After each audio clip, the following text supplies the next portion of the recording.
We now move to interior part of the vehicle.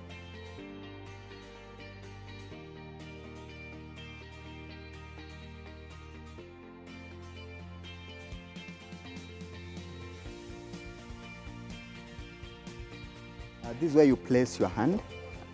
Then you lift it up. There is a lock. You feel it. Then unlock.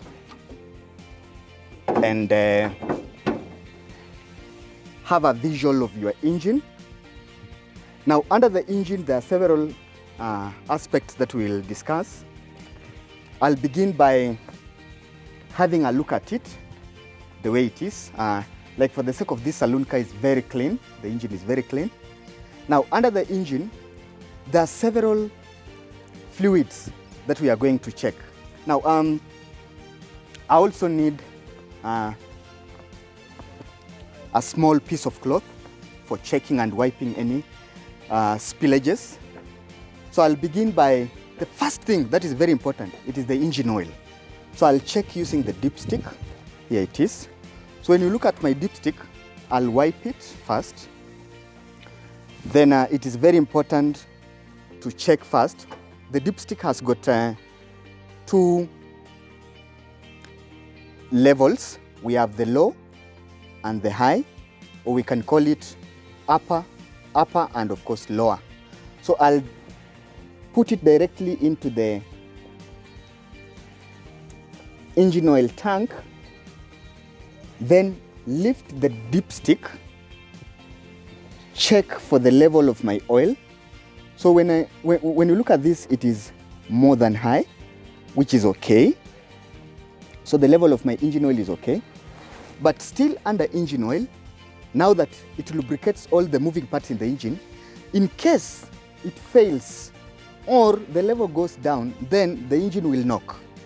Now, it is very important for us to discuss this, that you as a beginner driver, you as a defensive driver, it is very important to check your oil before and after the journey. Now, when you are checking your engine oil, it is very important you check for its texture. In case you feel like there are stone particles, then that engine oil has a problem, so you need to change. Number two, we also look at the color. That the best color for engine oil that is in good use, of course, it should look like this is most of us men, we are colorblind, but this is a grayish. It is grayish, meaning that it is okay. If it could be black or milky, then that engine oil has a problem. When you find it is black, then it means it is worn out. You need to change.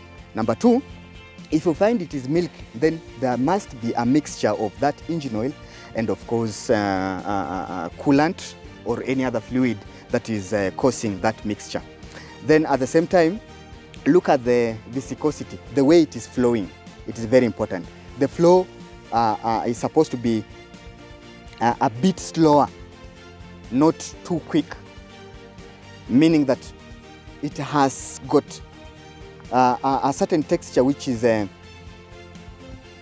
should be not too fast, actually. So we are done with that. So I'll turn it back. This is where we add our engine oil. This is the cap. So when you are changing your engine oil, this is where you open and change from here. But checking the level, it is here. Most of them are yellow in color, the dipsticks.